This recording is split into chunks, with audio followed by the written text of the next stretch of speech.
Welcome to the Badlands, a place I don't think I or anyone I'm going to talk to expected to be. My name is Jared, and for the last 9 months, I've been an out-of-work ad agency senior suit. My last role was the Regional Client Service Director at Grey Singapore, delivering work around Southeast Asia and India.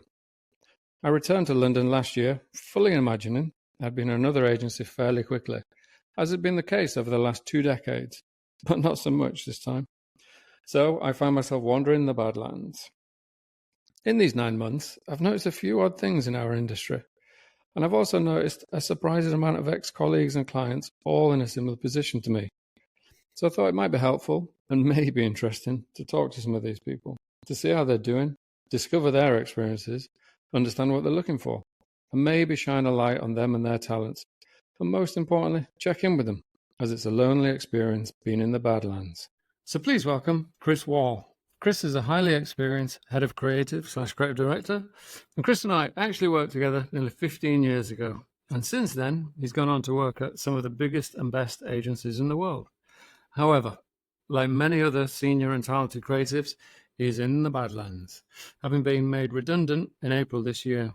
So today, we're going to discuss that redundancy, how he is managing his time whilst navigating the Badlands. So please welcome Chris Wall.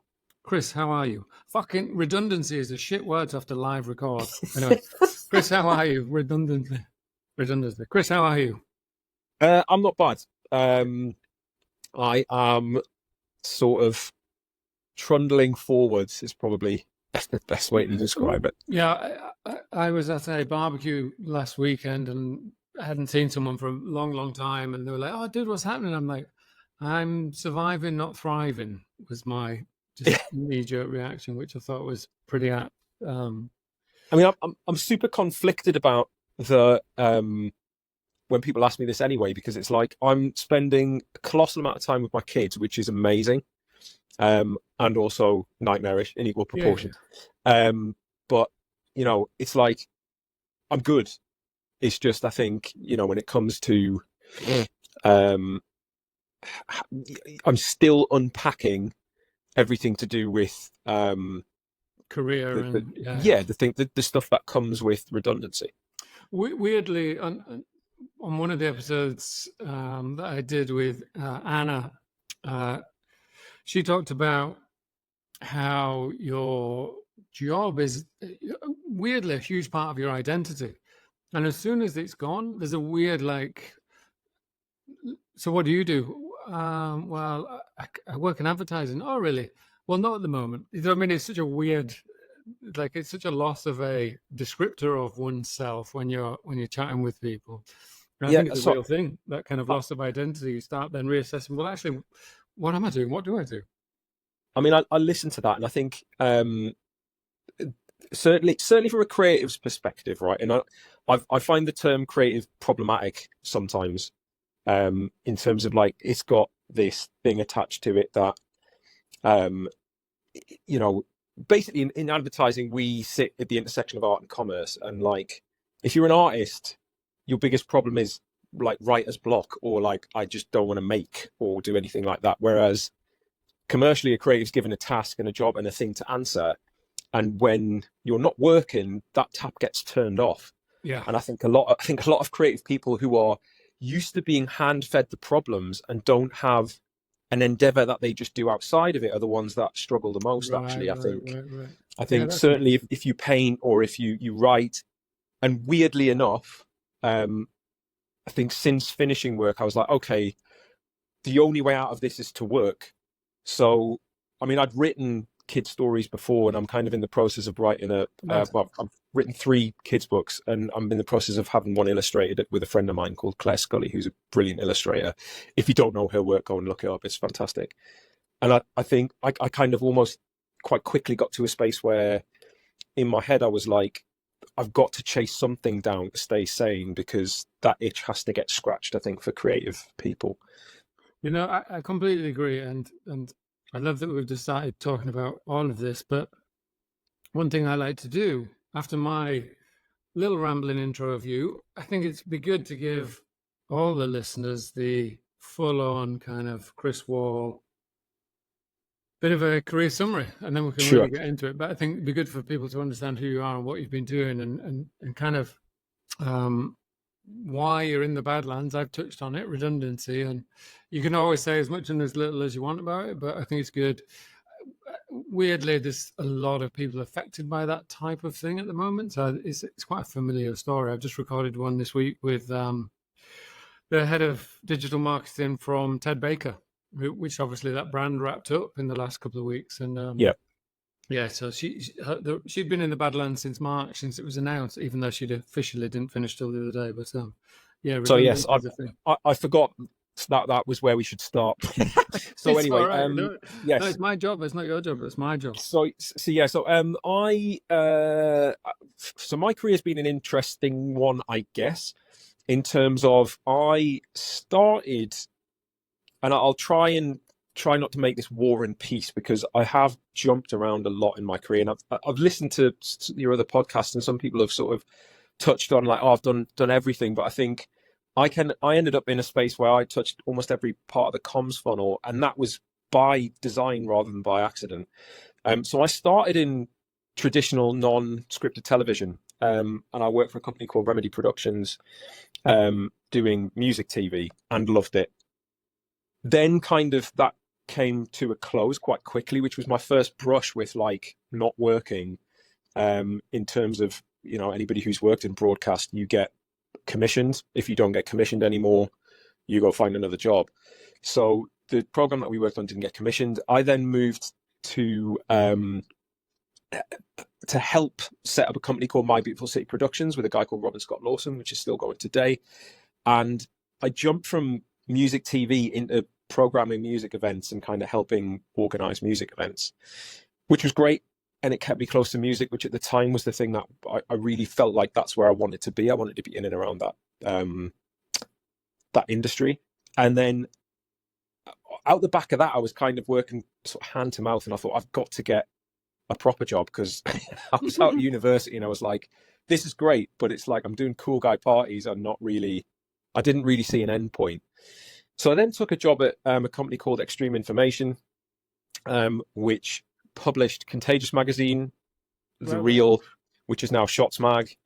And that was my first brush with advertising, really, because it was a media monitoring firm, so in competition with Nielsen. And we you know, the interesting thing for me was the publishing arm, because I thought, I've done music TV, I get music promos, virals, and I get short film, and the product that they had was called The Real, which was, and this is pre-YouTube, it was a site with 50,000 media assets with crediting. Like every agency under the sun would buy that to understand who the next best directors were, who had credited and done what work. And I never even really knew what Cannes was till I started working at Extreme, and then found, oh, okay, there's this weird cult around this, you know, this part of France where everybody goes once a year to celebrate and spend tons of money on these little lions where they've done great work. So then, after sort of joining Extreme Information, I pitched to the owner at the time that perhaps I should edit the international edition, and I got the job. So I ended up working and writing and being a journo for the trade part of advertising for about 3 years. I wrote for Contagious a little bit on the side whilst that grew. And then I kind of got the bug that actually perhaps I wanted to make ads. So I then got a job at a company called Digital and Direct, which was then bought by Sabian Nitro. And I kind of went from, and I'll speed this up, but I then went from a digital and a direct agency to a digital agency to a PR agency to an ATL agency. And then I've spent, you know, without naming every business, I went from Sapient to Isobar to Edelman. And then I spent the last 9 or 8 and a bit years of my tenure at Ogilvy, and I had 3 different roles there. Initially only wanting to join for 3 months, but you know, I kind of went in going, oh, I can do full circle. I've never actually made television before, even though I've done everything else, because I've done digital and social and PR and all the shades in between. But then I realized I'd never actually done a TV commercial. So that's why I joined, and I stayed. And then sadly in March, I was made redundant as part of a business restructure, which I kind of could see coming. But I think truthfully, I kind of knew it was my time to move on as well. So it wasn't something I was going to fight, and I certainly wasn't bitter about it. I was like really pragmatic. Although the emotions that come after that, I wasn't ready for at all. Yeah. Well, appreciate that. Thank you. I think it's a great summary. You don't need a suit to edit that down for you. That's a great summary. Okay, cool. I'm really. I should probably have caveat at the beginning. Like, I fucking hate talking about myself, but that's going to be I'm going to have to suck that up for the purposes of this you're podcast. The shittest guest in the world if you don't like talking, because I'm shattered right now. So a lot of this is on you. No. So you worked at Digital and Direct that was bought out by Sevier Niger, and I think that's where we crossed past, and we know a lot of the same folk. With some great facial hair and some terrible the glass mill. But I think what surprised me was the kind of piece about Ogilvy and kind of the redundancy. When you and I met again via LinkedIn, I think I'd seen you posted something. I was like, fuck me, when I looked into you, because I think they kept it quite quiet, that type of stuff. And weirdly, like you say, sometimes it's with hindsight, you see the writing on the wall. That's normally how it works. I think, even in the, you get a sense that stuff isn't great sometimes in an agency, but then you're always in a large kind of global powerhouse like somebody like Ogilvy, you would assume that someone somewhere is figuring shit out. But when you and I spoke offline, I thought it was interesting that you could see certain things playing out where you just thought, hang on, this doesn't make sense business wise. It doesn't make sense. I think there's a point of view. I think there's and I've talked openly to anybody who listen about this. I think there is seismic shifts going on right this minute within the business, but I do feel like network agencies are certainly the big boys. Whilst they're too big to fail, I think the colossal business and colossal kind of accounts are the whales that everybody's fighting over now between 4 big players. And I think the businesses have started to move from a model which was, or I shouldn't say the businesses, the market has moved from it being a high margin, low volume business into a high volume, low margin business. Yes. And I think the success of influence businesses and social businesses, and there's a range of agencies growing out there. The Brave Bison, that group, the New Gen, those guys. There's loads of and I don't want to call it. They're not it's not like in the digital.com boom. They're not going like, oh, we're just sort of offering something super brand new. I just genuinely think they are fit for purpose operationally, I think for the marketplace now. You can be nimble.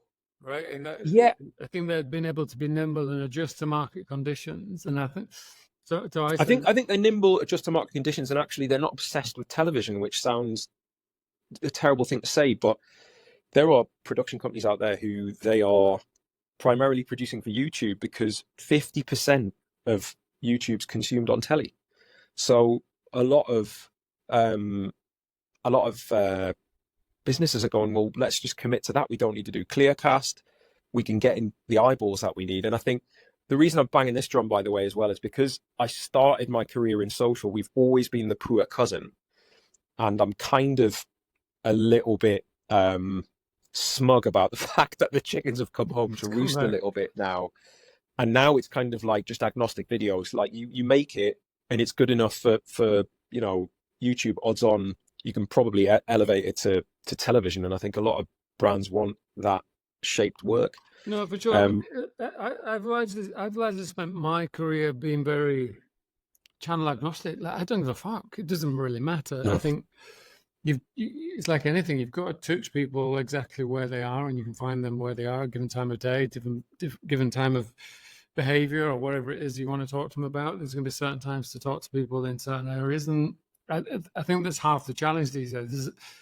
20 years ago, there was 5 places you had to put some piece of work for someone to see it, and now there's 50.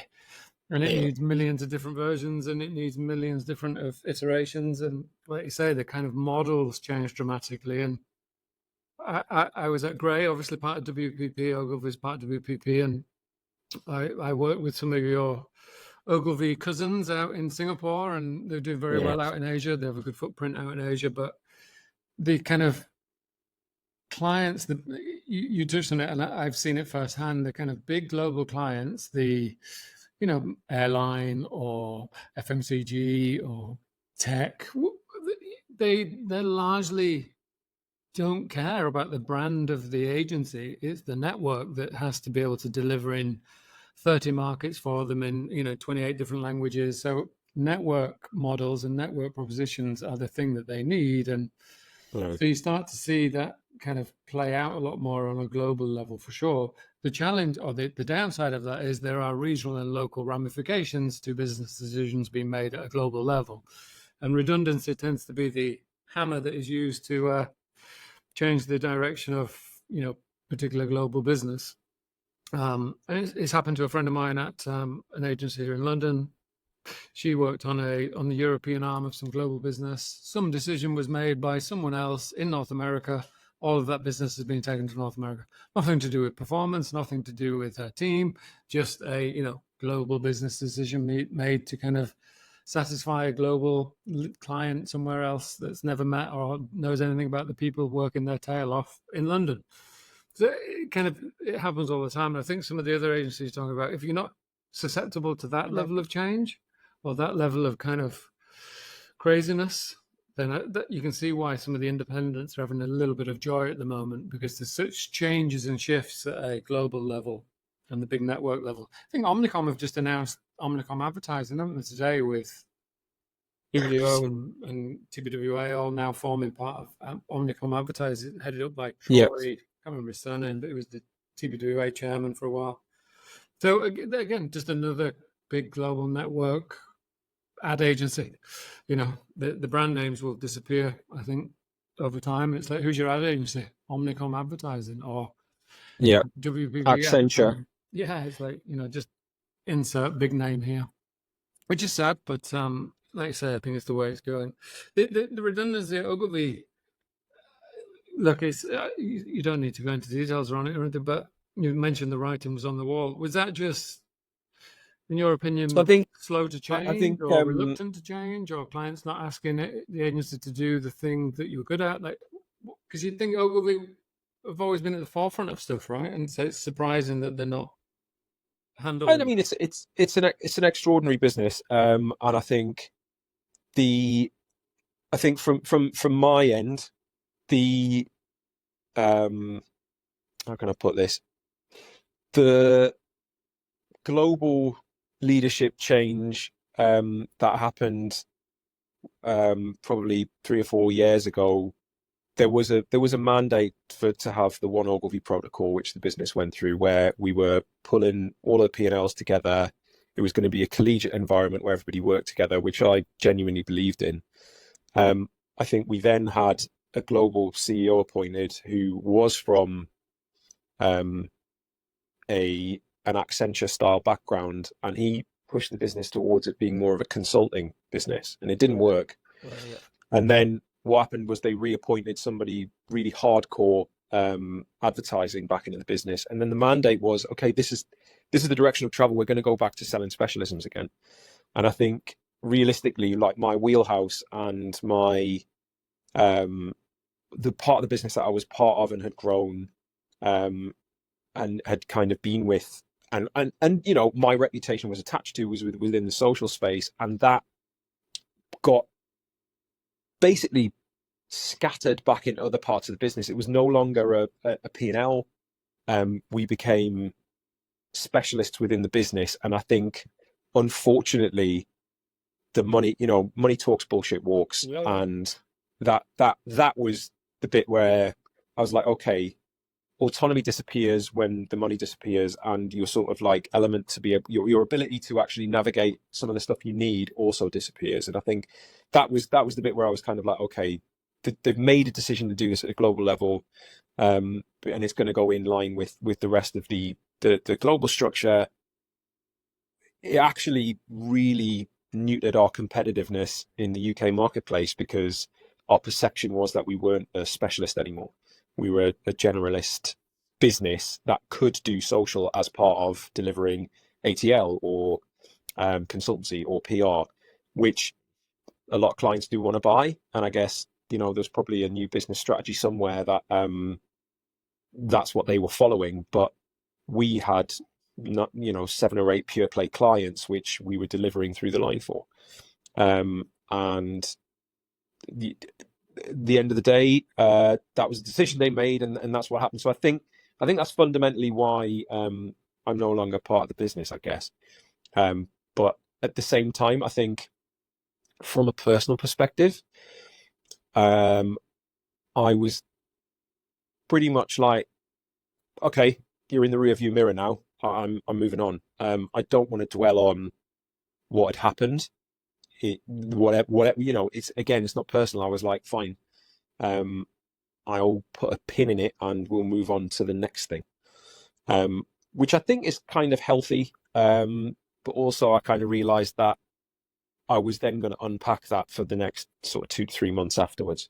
Yeah, which, having never been through it before as well, Jared, I think that's probably the biggest thing for me was I've always worked. I've never, ever not worked.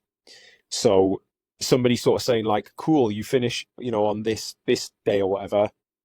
And then you're kind of like, shit, like, what do I do next? There was like a huge period of introspection where it's almost like you go through the same 5 phases you do when you have a bereavement. Like it was kind 100%. Of like anger, and then resentment, and followed by kind of like, all the bits. But self-loathing kicks in, and then you make bad decisions, and then you go with that one. Yeah. No. Yeah. And I'm sure everybody else who's been on here and people who are listening to are in the same situation. It's like you do get over it. And I think the interesting part was I talked to a lot of peers who are in employment and doing stuff, and I think what every fucking creative person never admits to, but like everyone's got imposter syndrome, and I don't care if they've got 60 Grand Prix on their shelf or none. The nature of what you do always remains the same, and I kind of took quite a bit of solace in that, and I was like, oh, it doesn't matter whether I've got a job or not, everyone's on the same space with that. It's like it's still all to play for.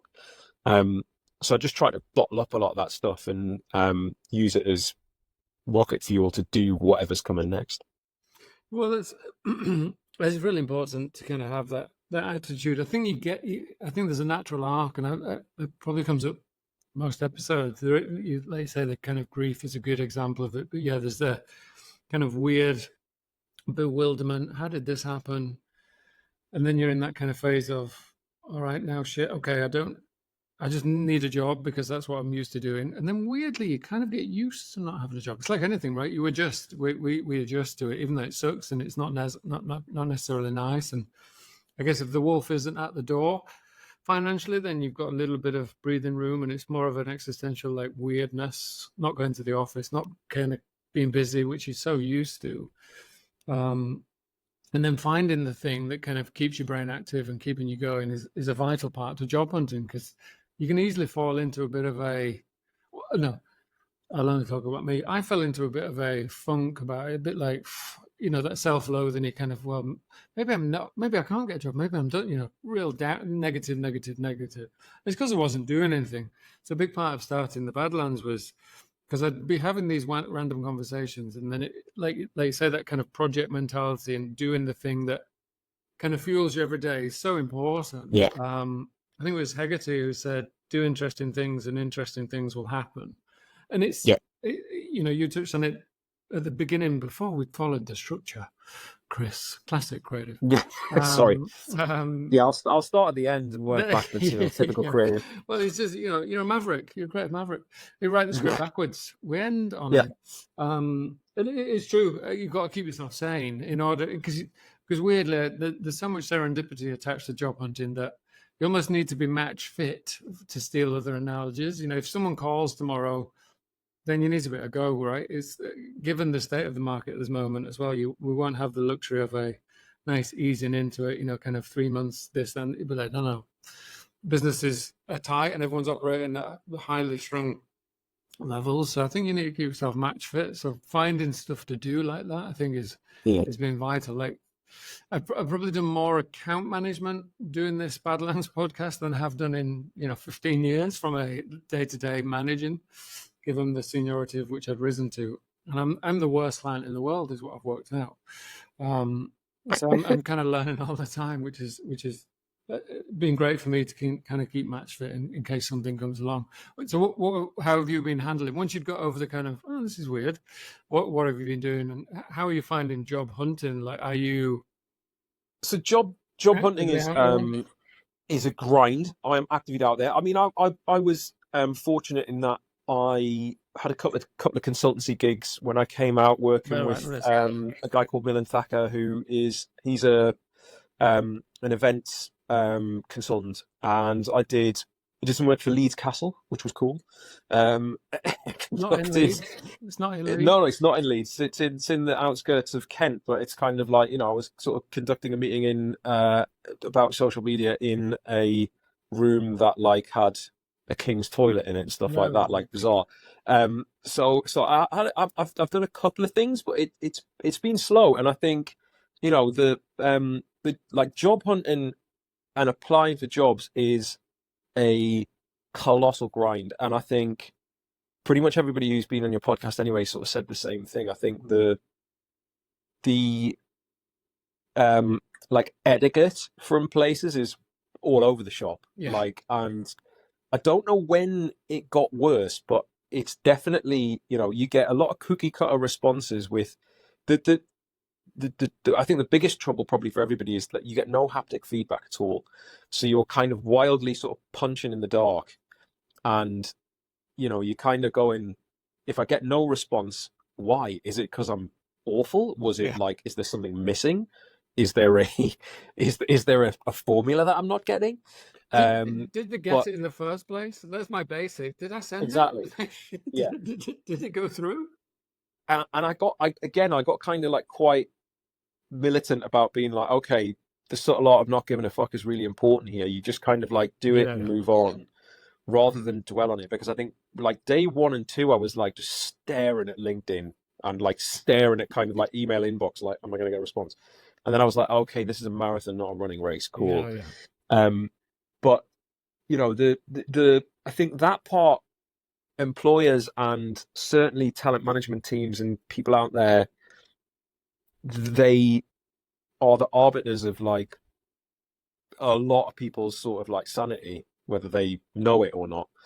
And I think there's somebody somewhere, there's got to be a better method of doing it, whatever it is. I don't know what it is, but I think most people just get sort of like go sort of a bit cabin fever around just getting aired off by, like, you send 56 applications and get nothing, which on paper sounds insane, but that's the reality of the way things are for some people. And I've not been I mean, I've had a bunch of responses, but like not, stuff hasn't materialized as fast as I thought it was going to. I think that's probably the bit that has been the bit I've had to acclimatize the most. Is just the speed of job hunting is a lot more glacial than I thought it was going to be. And I think the other bit is like, we're obviously in a space now where during the pandemic, the job market was on fire. Like, people couldn't get hired quick enough.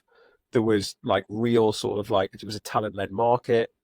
Then the whole of the world is acclimatized since then, and it's just swung the other way. So I think it's almost like a perfect storm at the moment. And certainly if you're in the senior space, it's like the oxygen is thin up there. Well, it's that it's been suggested by a few people to me now who I would lean on from they probably know what they're talking about. This is the massive course correction post-COVID, over hiring, over salaries, kind of exorbitant salaries and title bumps and things, and like you say, the immediacy that, oh, you're in, and then, this is the course correction. This is the kind of, like you said, the pendulum swing of all of that. So it's kind of riding it out is half a challenge.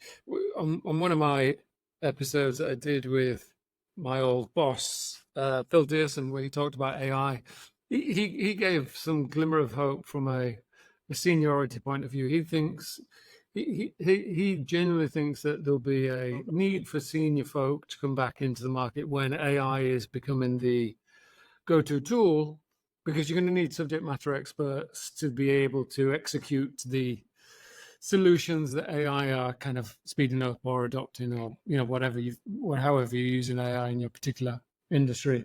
You're going to still need human experience to be the arbiter of the truth of what the AI is suggesting, right? So I'm clinging to that a little bit. I hope is right.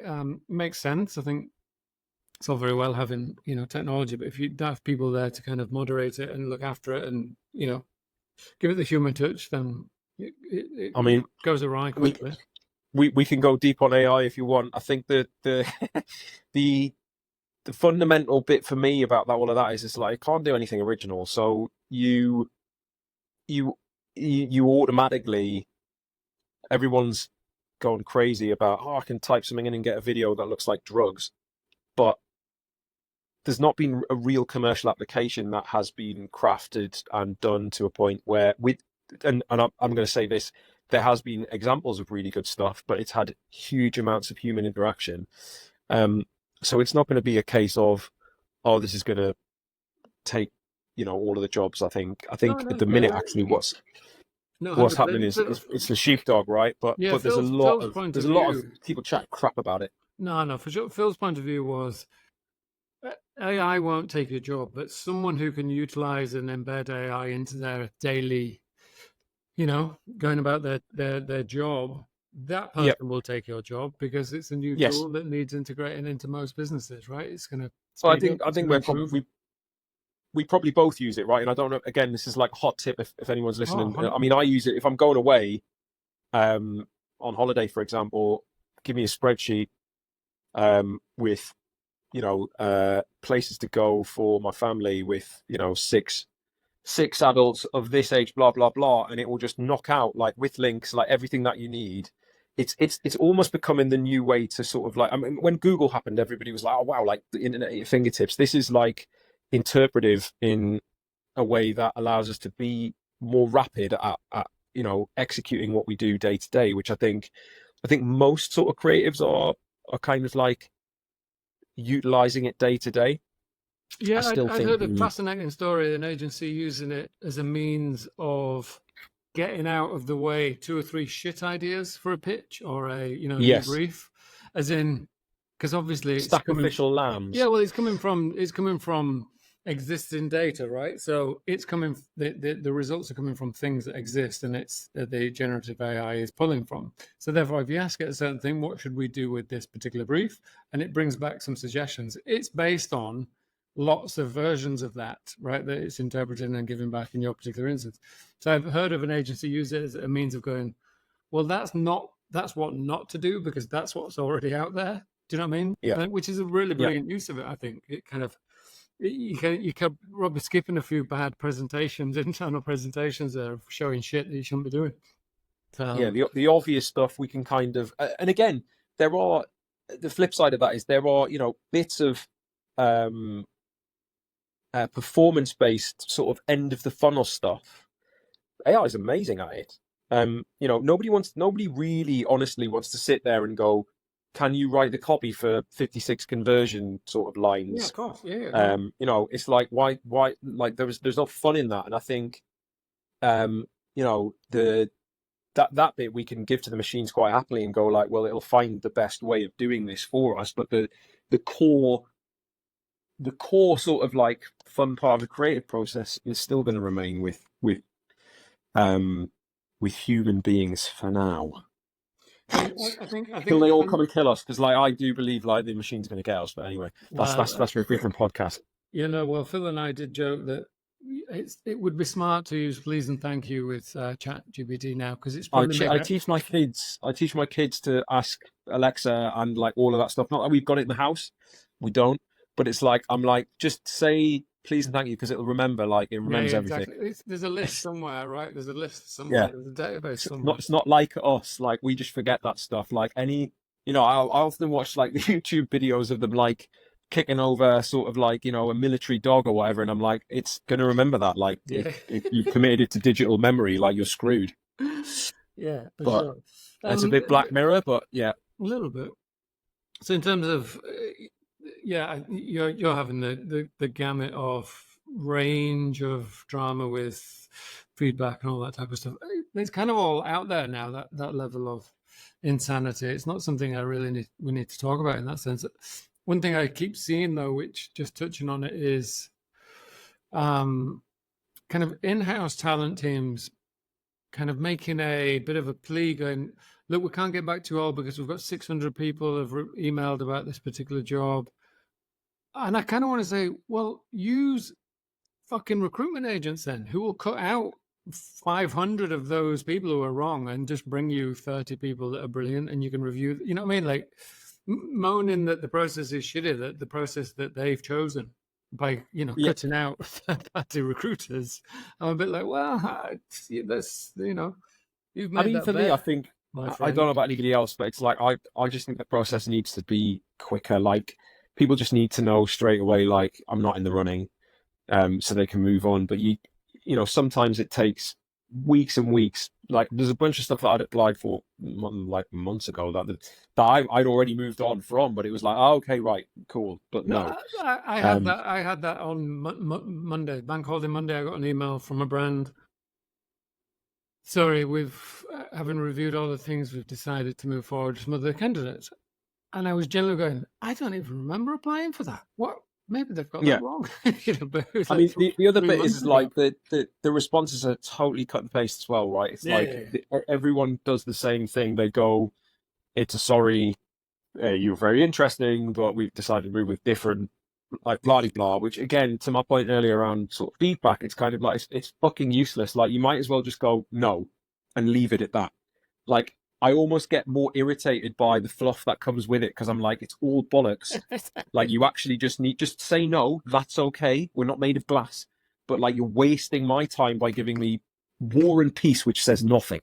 And I think there is definitely a perception that it's the right thing to do to sort of like to be, erudite around something, but they're actually using tons and tons of words to say nothing. And not to go back to AI, but it's like there are.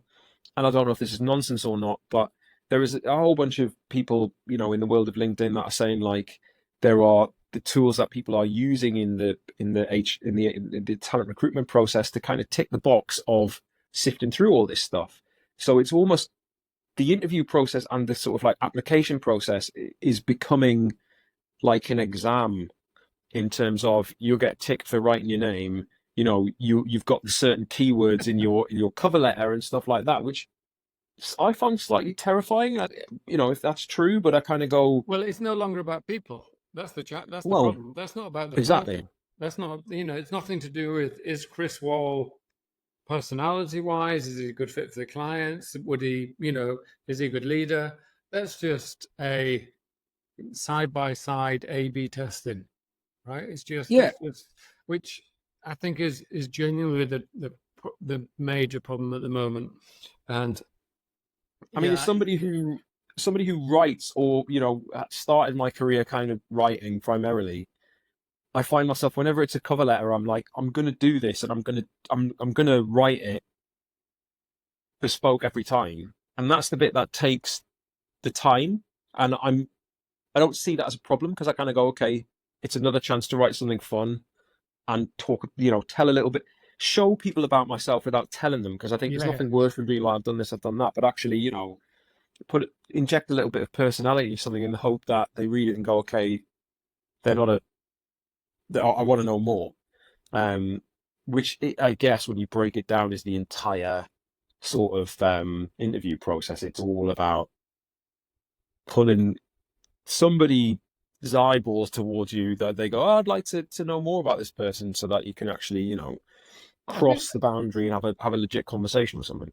I think the frustrating thing that I think beyond the kind of insanity of lack of feedback or ghosting and all that shit is at a senior level, it's much more than just your list of accomplishments or agencies you've worked at. You know what I mean? It is personality. Yeah.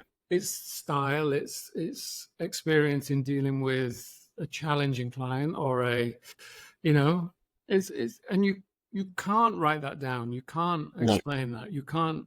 So it feels like there's a lot of talent out there on the bench at the moment. Weirdly, going, come on, coach, put me in, and the coach is just going no because your CV is.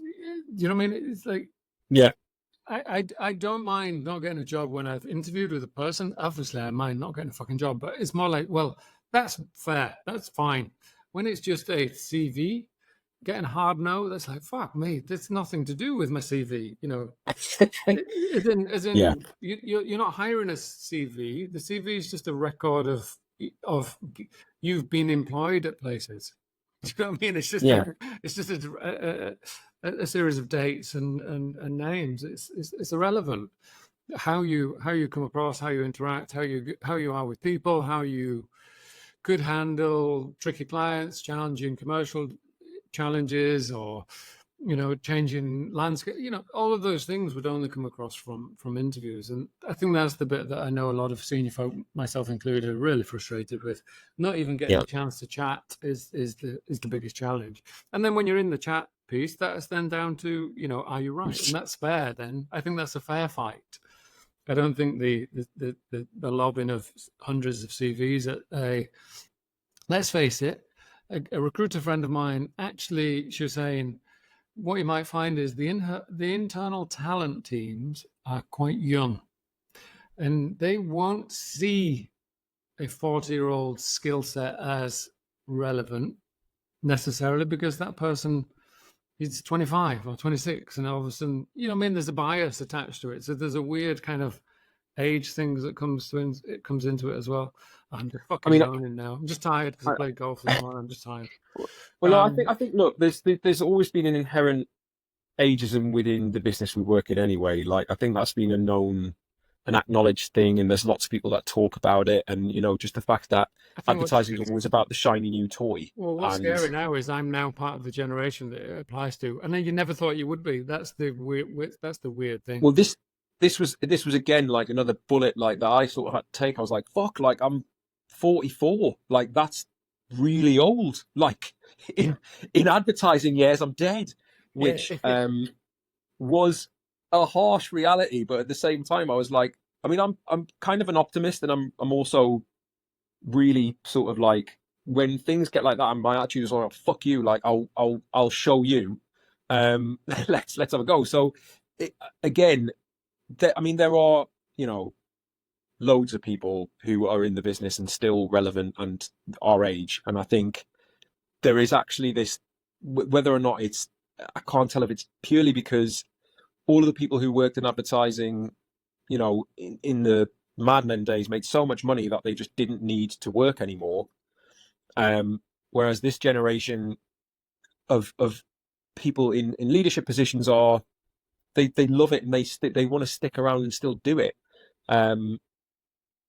But are you saying this just off the merry-go-round? There's a flood of really good talent that really get everything, and they just happen to be 40 odd. They're actually very good at TikTok and very good at like things that are perceived as only the kids can do it. And I don't think that's actually true. Yeah, well, look, clearly, if you're late 30s, 40 plus, you remember before the internet.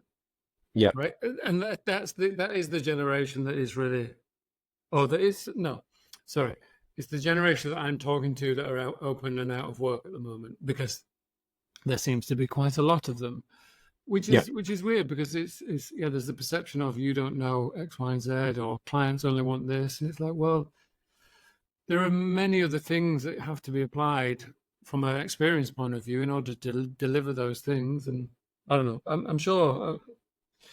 I don't know what I'm fucking talking about right now. I think it'll change.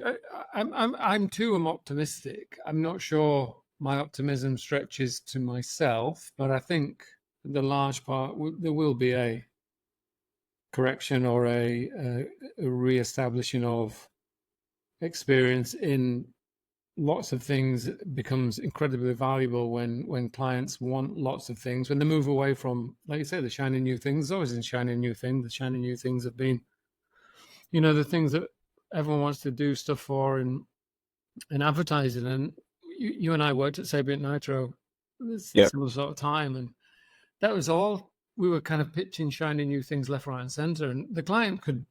I was fortunate in that I had clients that could understand the shiny new thing, but there was still some bread and butter that was fundamental to the success of Sapient Nitro, which is why it was bought by Publicis, right? And it's.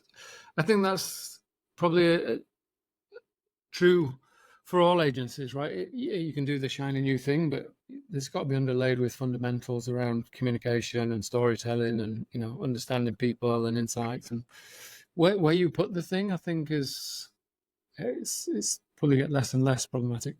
I think back to the AI thing. I'm bouncing all over the place here because remember what Phil mentioned it at the very, very end of my chat with Phil. He talked about he thinks genuinely that all of a sudden, when AI becomes more and more integrated into your everyday life, if your go-to now is not Google, but ChatGPT, tell me this, tell me that, do this, do that, then weirdly, the comms have to be talking to an AI system, right?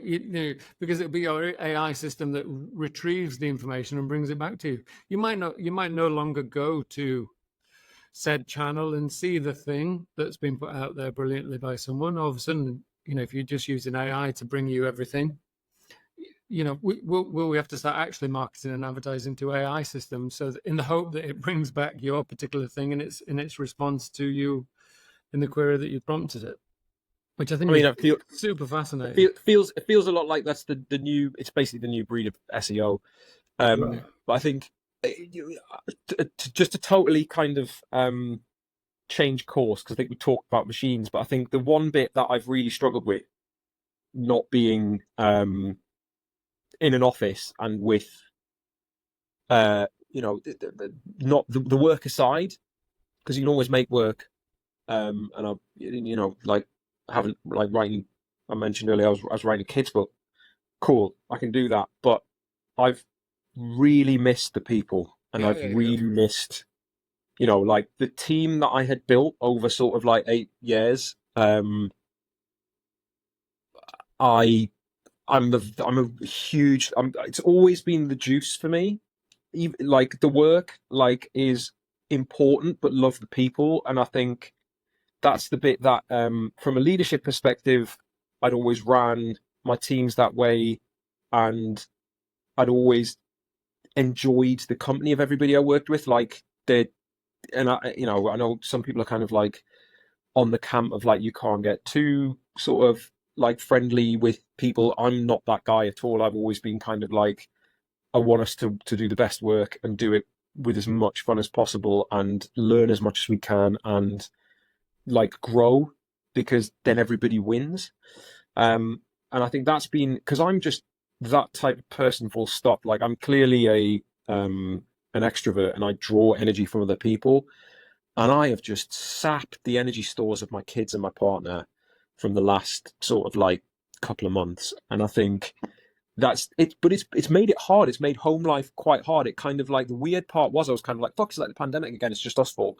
And that, I think, fucked my head up a bit, which I then had to kind of step outside, have a look, and go right, okay, let's assess what's going on.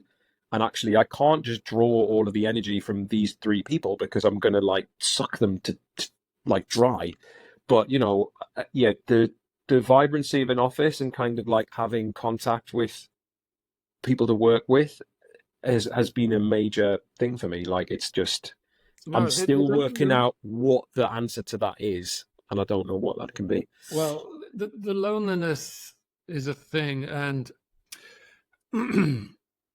Badlands is my personal approach to maybe mitigating some of that, because I always find it incredibly lonely. Like you say, my wife similarly would come home from a really hard day's work, and I'd be full of beans, like, yeah, and she's like, fuck, give me a minute, I've just walked in. Whereas, I'd been on my own staring at LinkedIn for a few hours, or dealing with an automated no, and it's all of a sudden kind of like, say, you just kind of, the only person you can then connect with is your partner or wife in my case, and yeah, it becomes, I then start directly and fuck yeah, that's too much, because you don't have that kind of social interaction. You're so used to it, like you say, having the big team and the so we got a puppy this weekend, just so I've got a friend at home got someone to talk to, although it's currently asleep, so it's like a brilliant team member who's asleep. What type of dog did you get? A brown one. Excellent. That They're was the the best kind. extent of our knowledge of dogs before. No, it's a show cocker spaniel. Is 9 weeks old, bless him, and is currently asleep at my feet. And it's the nicest podcast I've ever done because he's asleep at my feet. But it's true. Nothing to do with me. No, it is. I think, but it's true, and it comes up a lot. And I think it's worth mentioning for people who are listening, who may be new to the Badlands or deep in it. Yeah. It's. I think it feels weird to feel lonely, like you say. Like I'm not a massive kind of go out with work colleagues, and I have the beer and stuff, but I've never been that kind of work is my life. But when it's then taken away from you, you go, fuck, it's really noticeable, that kind of group of people and the banter and your friends and the chats and the, it's a really hard part of dealing with time in the Badlands. And like I say, keeping yourself busy is, you always find ways to keep yourself busy, but the human interaction I found was a big missing thing, which for me personally was the Badlands was a big part of it for me. Even talking about it was something that I kind of sought advice on straight away. So, I went to see Michael Frolish, who was the old CEO at Ogilvy, then moved on to Weber, who is a powerhouse communicator. And I went to visit Michael just to get some advice, because I was like, what do I do? Do I talk about it? And he was like, look, it's cool. It happens. Crack on. And then went to see Marshall Manson, another guy who I've worked with, another CEO of the business, who again, brilliant guy, who was just like, I don't know, I was kind of like dealing with the stigma of it, and I was kind of like, does anybody talk about it, or do we just lean into it? And I think the more I talk about it, and this is for anybody who's gone through it in the minute, it's like, it's not a bad thing. Like nobody remembers. Like, it's just par for the course. And I think that was helpful for me to go, okay, like I'm not, it's nothing to be ashamed of, which even saying out loud sounds insane, but I clearly was going through it and going like, do we just keep this under wraps, or do we talk about it? Like, what's the etiquette? And pretty much everybody was like, no, it is going to happen, and probably could happen again in your career. And I always go back, not to talk overly about Ogilvy, but I always go back to the fact that the chairman of Ogilvy, who everybody knows, Rory, yep. He was fired from Ogilvy twice in his career, and he's chairman of the business now. So it's kind of, that's the one bit that I go back to and go like, okay, so you're not anybody anyway till you've kind of been sort of like shown the door in some respect.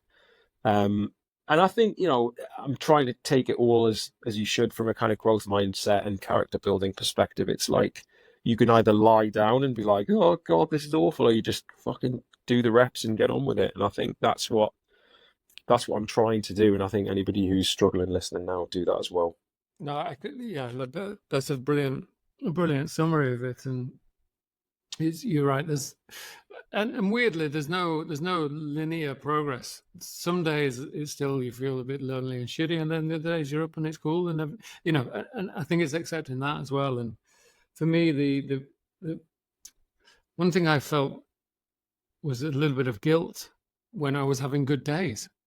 Do you know what I mean? I was like, well, I've got a wife and a child, and you've got all the kind of ego attached to providing and money and, jobs and security. And you kind of, it's like, unfortunately or fortunately, we live in a society now where the male stigma is not really attached to this. So it's certainly not in my circle of friends. And, my wife's incredible. She works at an amazing place. And we're quite lucky at the moment, all that jazz, but you still have those weird negative things. I'm sure the women who are in the Badlands have those things as well, but there's a weirdness that comes with it from a male point of view, or certainly my point of view.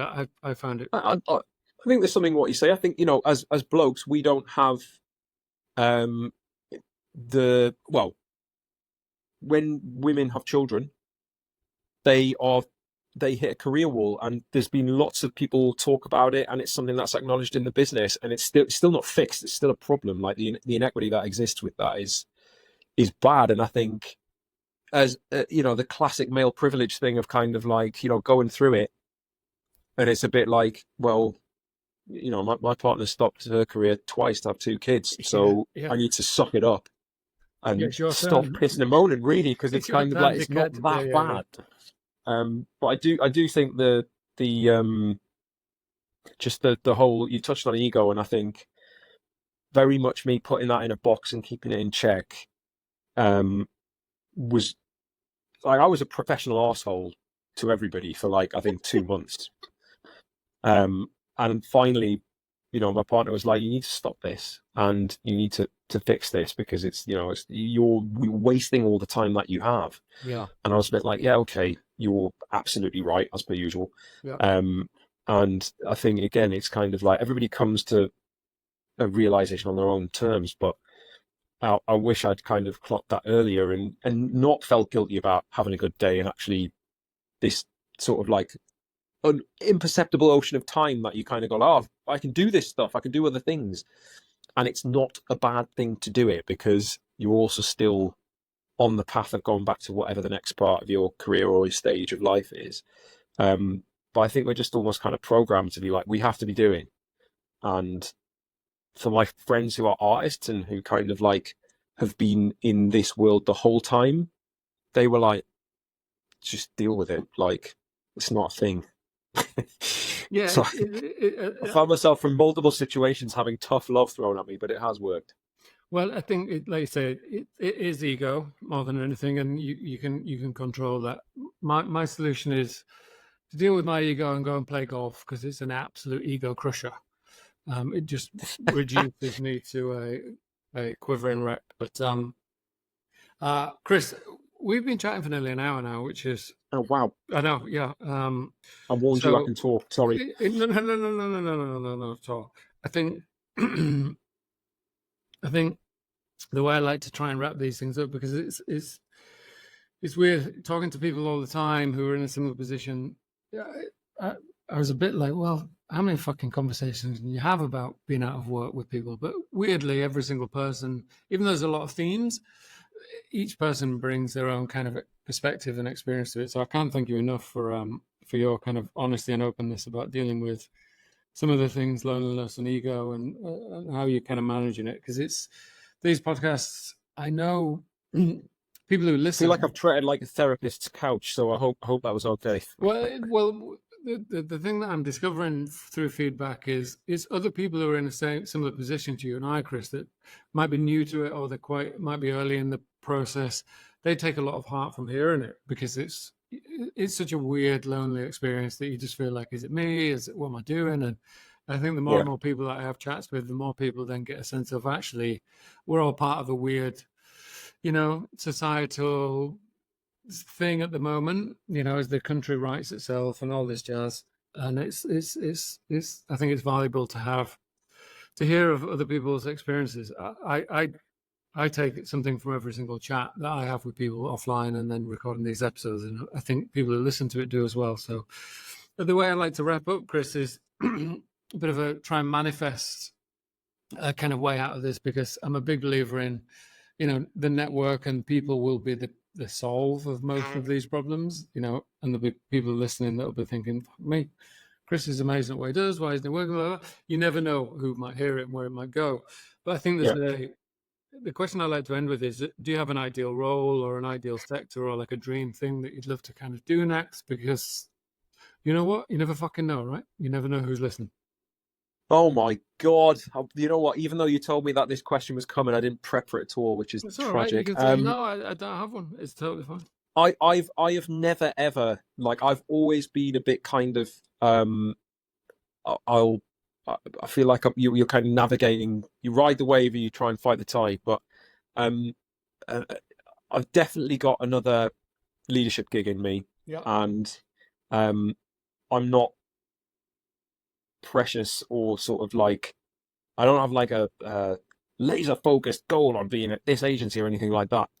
I've always been kind of driven by uniting teams, doing good work, and I think anybody who's ever worked with me will hopefully say the same thing. But something that's shaped like that is me all over, and I think I've Nice. definitely got another one of those in me, and I'm hoping that that's what comes along next. Nice. Well, it's a good way of viewing it, I think, and I'm very similar. A new recruiter that been put in touch with a couple of months ago, asked me a similar sort of question, and it was weird. I was a bit like, what? And then I was like, actually, you know what? Where good people are, it's all people to me. It's the name above the Yeah. door is irrelevant. The shit that you're making is slightly irrelevant. It's more, are the people great? Because it's, life's short, and you want to work with great people making cool stuff. And so for me, it's always, uh, the dream job would be working with just an amazing group of people again, and Yeah. or trying to solve business problems using creativity, which is what advertising is all about. Failing that, an agency near London Bridge, because that's my closest commuting town. So they're my two big goals. Like somewhere near London Bridge would be amazing. Failing that, There's a great lot of them people. there now. You know what I mean? You got to be practical as well as ambitious, right? Indeed. Chris, I can't thank you enough for your time, mate. I think I have a 4-year-old son, so if you need a review of any of your children's books, my son he loves. Well, I think when he loves it. It could be the over dramatization I bring to the characters, which I think you're not supposed to do when you're doing nighttime reading. But I I'll bring tell a you lot of what, backstory. I make up a lot of shit about these characters. You wouldn't believe how nasty some of these kids are in the books, because you got to bring something to it. Well, I'll when it's illustrated, I'll send you it. It's Nice. like just written, but like it needs the pictures to finish it, and I'll definitely send you a copy. You can tell me what your 4-year-old thinks, because he'll be the right age for it anyway. Perfect. All right. Well, look, All right. Thank you. I can't thank you enough for having me. No, mate. And thanks for your time. It's been really good. I appreciate it. So thank you. No, you're welcome. You're welcome. All right, mate. Have a good day. You too. Thanks. Bye-bye.